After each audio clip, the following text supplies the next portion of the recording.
Hello everyone.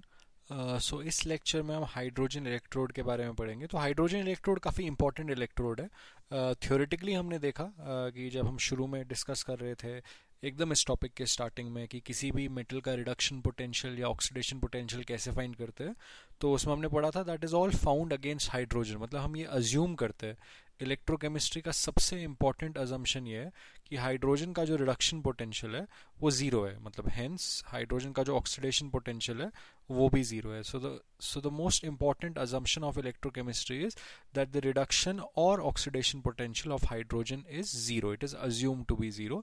तो जब भी कोई इलेक्ट्रोकेमिकल सेल बनाएंगे तो उस with hydrogen as one of the electrodes, तो जितना भी इलेक्ट्रोकेमिकल सेल का ईएमएफ होगा that would be E nought cathode minus this minus zero. तो वैसे हमको ई नॉट कैथोड मिल जाएगा और उस मेटल का रिडक्शन पोटेंशियल मिल जाएगा। सो ऐसे ही हमने सब एलिमेंट्स का, सब मेटल्स का रिडक्शन पोटेंशियल या ऑक्सीडेशन पोटेंशियल फाइंड करा है। तो इसलिए काफ़ी इंपॉर्टेंट है दिस अजम्पशन। अब हाइड्रोजन इलेक्ट्रोड होता क्या है अगर हम देखें, किसी भी मेटल को अगर हम देखें तो हमने कहा था copper electrode. Copper electrode was something like this, E naught C U two plus C U. तो इसमें दिख रहा था कॉपर की रिडक्शन 2 प्लस से कॉपर में हो रही थी, और ये हमको पता था कि ये चीज़ जो है कॉपर 2 प्लस आयंस हमको सोल्यूशन मिलता है समथिंग लाइक कॉपर सल्फेट, और ये मेटल है something like copper solid, right. So this is pure copper metal and this is copper sulphate solution. यहाँ अगर हम देखें H प्लस हमको एक सोल्यूशन में मिल सकता है, H प्लस हमको मिल सकता है किसी भी एसिड में, HCl में, H2SO4 में, राइट। और H2 जो है वो अनलाइक कॉपर गैस है, तो यहाँ copper was dipped in copper sulphate solution. Hydrogen is not a metal so it can not be dipped in H plus solution. So इसलिए इस इलेक्ट्रोड में कॉम्प्लिकेशन है कि ऐसे simply metal dipped in metal solution नहीं है, because hydrogen can not be dipped in H plus solution. Solution तो मिल जाएगा। तो हाइड्रोजन इलेक्ट्रोड थोड़ा डिफरेंट तरीके से बनाते हैं। जस्ट इमेजिन एक सोल्यूशन है हमारे पास, ठीक है, जैसे उसमें कॉपर सल्फेट सोल्यूशन था, यहाँ इमेजिन कर लेते हैं हमारे पास H प्लस सोल्यूशन है, HCl है, ठीक है, H प्लस है हमारे पास। So let's assume we have HCl solution है। अब इसमें हमने हाइड्रोजन को रखना है, तो हाइड्रोजन को डायरेक्टली नहीं रख सकते। सो एक हम ऐसे इमेजिन कर लेते हैं एक inverted test tube of sorts है, ठीक है, कुछ ऐसा टेस्ट ट्यूब ऐसे, ठीक है, इन्वर्टेड टेस्ट ट्यूब है। तो हम क्या करते हैं, इस टेस्ट ट्यूब में हम प्लैटिनम का एक वायर रख लेते हैं ऐसे, ठीक है, जो इसमें ऐसे कनेक्टेड है। मान लेते हैं ऐसे, मान लेते हैं ये भी प्लैटिनम का है, ऐसे प्लैटिनम का वायर है जो इसमें और इसमें कनेक्टेड है। ये हमने टेस्ट ट्यूब को इन्वर्ट करके डिप कर दिया इस सोल्यूशन में, ठीक है। सो this is inside this solution, ठीक है, ये H प्लस का सोल्यूशन। तो अभी हम क्या करेंगे, जैसे मान लेते हैं, let me erase some of it, ऐसे इसको ओपनिंग क्रिएट कर लेते हैं। यहां हमने क्या किया, इस ओपनिंग के थ्रू हमने इसमें हाइड्रोजन गैस को मेंटेन किया at some pressure, H2 gas at some pressure, ठीक है, कुछ तो प्रेशर होगा। This is, let me mark this is platinum wire, ठीक है, let me keep it separate ताकि ऐसा लगे ना कनेक्टेड है। ये प्लैटिनम वायर है। अभी अगर हम इस अरेंजमेंट को देखें तो इफेक्टिवली क्या है, हाइड्रोजन गैस जो है दैट इज इन कॉन्टैक्ट, ठीक है, hydrogen gas is in contact with H plus ion through platinum wire. Platinum क्यों यूज किया, because A it is an amazing conductor, very good conductor of electricity, and second वो relatively inert है, वो acid के साथ react नहीं करेगा, hydrogen के साथ रिएक्ट नहीं करेगा, ठीक है। And this we can say कि यहाँ से this we can connect this wire and this wire will go to another electrode. So now through this arrangement we have this gas in connection with its ions, ठीक है, hydrogen is in connection with its ions just like copper is in connection with copper ions by dipping copper metal in copper sulfate। तो यहाँ थोड़ा elaborate arrangement है, तो ये मैंने ऐसे समझाने के लिए बनाया। So this is what a standard electrode, this is what an electrode of hydrogen looks like। अब अगर standard की बात करें, ठीक है, if you're talking of this, अगर हम इस चीज की बात कर रहे हैं कि standard E not H plus H2 E not H2 H plus, तो स्टैंडर्ड कंडीशन मतलब STP तो है ही, इसका जो प्रेशर है दिस शुड बी 1 atm, ठीक है, और इसमें H प्लस की जो मोलारिटी है दैट शुड बी 1 मोल। मतलब HCl की मोलारिटी इंपॉर्टेंट नहीं है, फाइनली H प्लस की मोलारिटी 1 मोलर है। तो अगर ये 1 atm है और ये H प्लस 1 मोलर है, तो इसका मतलब इसका जो ऑक्सीडेशन रिडक्शन पोटेंशियल है वो जीरो होगा। अगर मैंने इन वैल्यूज को चेंज कर दिया, 1 atm से 2 atm कर दिया, 1 मोलर से 3 मोलर कर दिया, so this will no longer be zero. और ये इंपॉर्टेंट है, this has to be 1 molar. So इसका मतलब अगर hypothetically as a separate example अगर ये सल्फ्यूरिक एसिड होता तो स्टैंडर्ड तब होता अगर ये 0.5 मोलर होता। आई होप उसका रीजन क्लियर है, because H2SO4 twice of H plus देता, which would have been 1 molar. So important चीज है H plus should be 1 molar, not the solution where it is coming from. तो H3PO4 has to be 1 by 3 molar. तो ये मैंने समझाने के लिए बनाया। तो अगर हम देख लें, मैंने ऑनलाइन एक इमेज देखा था इसका हाइड्रोजन इलेक्ट्रोड का। So the closest diagram that we can think of is this. So this is what a hydrogen electrode looks like. So this is a solution, this could be HCl or anything, or this is platinum के through it is connected to hydrogen gas, 1 atm pressure, 1 molar this standard, and this is the wire that goes to another cell through this platinum wire, और ये salt bridge है, ठीक है, जो दूसरे electrode के साथ उसको कनेक्ट कर रहा है to maintain electrical neutrality. So this is what मतलब a more correct diagram of this hydrogen electrode. तो हाइड्रोजन इलेक्ट्रोड पे एक एप्लीकेशन देख लेते हैं कि मतलब उसका रिडक्शन या ऑक्सीडेशन पोटेंशियल तो हमको पता ही है, जीरो होता है।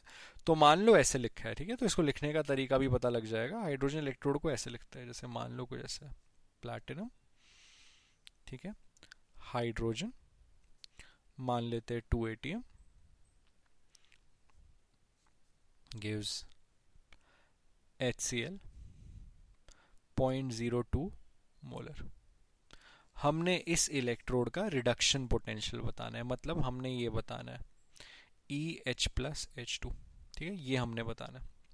अब ये स्टैंडर्ड नहीं है बिकॉज ये स्टैंडर्ड कॉन्सेंट्रेशन नहीं है, तो ऐसे लिख देते हैं नर्स्ट इक्वेशन के according, this is E0 H plus H2 which will always be 0 minus 0.059 by n log Q। तो log Q देख लेते हैं। अब रिडक्शन का मतलब क्या हो गया, H प्लस जो है वो कन्वर्ट हो जाएगा किस में, H2 में। तो इसको बैलेंस करना इंपॉर्टेंट है। यहाँ 2 आ गया, यहाँ 2 इलेक्ट्रॉन आ गया, ठीक है, तो कितने इलेक्ट्रॉन इन्वॉल्व है, 2, n में 2 आ जाएगा। सो अभी अगर मैं इसको लिखूं तो ये कुछ ऐसा हो जाएगा, दिस इज इक्वल टू, ठीक है, this is equal to 0 minus 0.059 by 2 log Q, concentration of product hydrogen, वो प्रेशर में लिखना है ATM 2, by concentration of H plus square, ठीक है, 0.02 स्क्वायर, ठीक है, 0.02 स्क्वायर। तो इसको अगर मैं सॉल्व करूं, ठीक है, अज्यूम ये 0 है, इसको थोड़ा अप्रोक्सीमेट कर लेते हैं, माइनस 0.06 बाय 2 कर लेते हैं, तो 0.03 हो गया। सो this is log 2, so 2 divide by 4 हो जाएगा वो, ठीक है, बेसिकली ऐसे देख लेते हैं, यहाँ 10 to the power 4 चला जाएगा by 2, so that is I think ये पूरी चीज आ जाएगी 5000, ठीक है, अगर आप सही, अगर आप खुद से देखो ये इफेक्टिवली हो जाएगा 2 डिवाइडेड बाय 0.0002, ठीक है। सो इनको इंटू 10,000 कर लेते हैं, तो 20,000 डिवाइडेड बाय इसका स्क्वायर है, sorry, 20,000 divided by effectively 4, that is 5000। तो इसको अगर आप सॉल्व करोगे तो ये 0.03 है, log 5000 is log 5 into 1000, log 1000 3 होता है, log 5 अगर आपको याद हो, log 5 की जो वैल्यू है वो 0.7 होती है अप्रोक्सीमेटली। सो 0.03 इंटू 3.7, तो 3.7 को अगर हम 3 से मल्टीप्लाई कर दें, दैट वुड बी अप्रोक्सीमेटली 11.1, तो minus 0.111 volt. So this is the reduction potential of this platinum hydrogen electrode, where hydrogen is at 2 atm pressure and HCl is at 0.02 molar pressure, 0.02 molar concentration. So I hope this is clear how we figured out the reduction potential of this hydrogen electrode. Let's look at another example. एक और example देख लेते हैं। Let's say इस बार ऐसा दे रखा है platinum hydrogen, ठीक है, ये मान लेते हैं 0.1 ATM है, ठीक है, और ये दे रखा है ऐसे सल्फ्यूरिक एसिड में डिप्ट है, और ये जो है ये मान लेते हैं ये भी 0.1 मोलर है, ठीक है। तो इसका रिडक्शन हमने पोटेंशियल फाइंड करना है, तो अभी लिख देंगे रिडक्शन पोटेंशियल क्या है, H plus H2 is equal to standard reduction potential, लिखने की जरूरत नहीं, 0 होता है, माइनस 0.059, ये तो हमको पता ही है, 2 होता है, log Q। तो रिएक्शन देख लेते हैं, रिएक्शन क्या है रिडक्शन की, सेम रिएक्शन देखो, चेंज नहीं होगी, हमेशा सेम होती है, H प्लस गिव्स H2, ठीक है, तो यहाँ 2 आ गया प्लस 2 इलेक्ट्रॉन, ठीक है, बिकॉज यहाँ 2 है, तो this is concentration of H2 in the product side, that is 0.1. Concentration of H plus, concentration of H plus हमने समझना है, कॉन्सेंट्रेशन ऑफ H प्लस 0.1 नहीं है, कॉन्सेंट्रेशन ऑफ H प्लस जो है वो 0.2 है, because H2SO4 will give 2H plus. तो यहाँ आ जाएगा 0.2 और ऑफ कोर्स स्क्वायर आएगा बिकॉज यहाँ कोएफिशिएंट 2 है इसका, स्टोइचियोमेट्रिक कोएफिशिएंट. अगेन इसको अप्रोक्सीमेट कर रहा हूँ मैं, तो -0.03 आ गया. और इसको अगर आप देखोगे log of 0.1 divide by log of 0.04, so that is 10/4. That is ये आई थिंक अप्रोक्सीमेटली जो है ये चीज़ आ जाएगी आ जाएगा 2.5. ठीक है, एक बार वेरीफाई कर लेते हैं. 0.1 है, 0.1/0.04, तो इंटू 100 करो दोनों को, तो 10/4 इज 2.5. तो 2.5 को आप लिख सकते हो 5/2, log 5 minus log 2, log 5 minus log 2, so that is 0.4. So 0.03 into 0.4, 3 into 4 is 12 with 3 decimal points, so 0.012 volts. So this is the reduction potential of this electrode. So I'll give you another question, try that on your own, see if you can do this. मान लो question कुछ ऐसा है, platinum, ठीक है, और कुछ ऐसा देखा है, H2 जो है दैट इज एट 2 ATM, ठीक है, 2 ATM है, एंड H3PO4 जो है, H3PO4 is let's say 0.01 molar. ठीक है, ये H3PO4 है. आपसे पूछा है what is the oxidation potential. ठीक है, ऑक्सीडेशन पूछा है, रिडक्शन नहीं, ये आपसे पूछेगा. तो आप लोग ट्राई करो इस क्वेश्चन को and comment your answer and see. अगर आपके आंसर्स मैच करते हुए other comments, that means you have done it correctly. So दो चीज़ें डिफरेंट है इस क्वेश्चन में. Before you start attempting this, oxidation potential पूछा है तो आपकी रिएक्शन जो है वो फ्लिप हो जाएगी. और दूसरी चीज़, the other thing that is different is कि आपने इसमें H3PO4 है, तो H प्लस की कॉन्सेंट्रेशन इंटू 2 नहीं होगी, इंटू 3 हो जाएगी. So I hope the concept of hydrogen electrode is clear, कि इसमें सवाल कैसे करते हैं. इसमें H प्लस कॉन्सेंट्रेशन देने का एक और तरीका भी हो सकता है. Instead of telling you this, I can also, मतलब in a different question I could have also told you pH is equal to 4. तो that means I am basically telling you concentration of H plus is 10 to the power -4. ठीक है. So I hope this kind of a question is clear, how to attempt such questions. And if you have a concentration cell, or if you have a cell which is based purely on hydrogen, जिसमें cathode पे भी hydrogen है, oxygen, और anode पे भी उसमें hydrogen ही है, तो अगर कुछ वैसा आपके पास सेल है तो वो उसमें अगर आप देख लो, आपको ऐसे दे रखा है, कुछ ऐसे दे रखा है कि प्लैटिनम, हाइड्रोजन at 2 ATM, ठीक है, and another is HCl at 1 molar. ठीक है, ये दे रखा है. दूसरा है platinum, hydrogen 0.02 ATM and HCl is 2 molar. ये आपको दे रखे है. ठीक है, ये दो इलेक्ट्रोड है, इलेक्ट्रोड 1, इलेक्ट्रोड 2.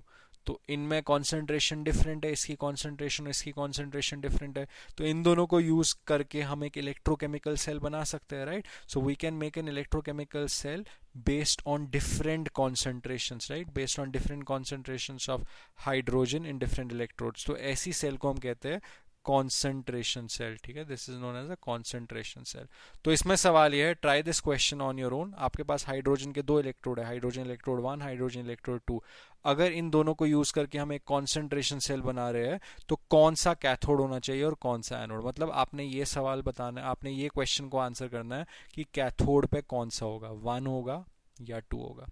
ऑफ कोर्स अगर आपने बता दिया कैथोड पे 1 होगा, तो एनोड जो होगा, एनोड पे ये वाला इलेक्ट्रोड होगा. और दी अदर वे राउंड, अगर आपने कहा कैथोड जो है उस पे ये सेकेंड वाला इलेक्ट्रोड होना चाहिए, सो दैट मीन्स ये फर्स्ट वाला जो है एनोड हो जाएगा.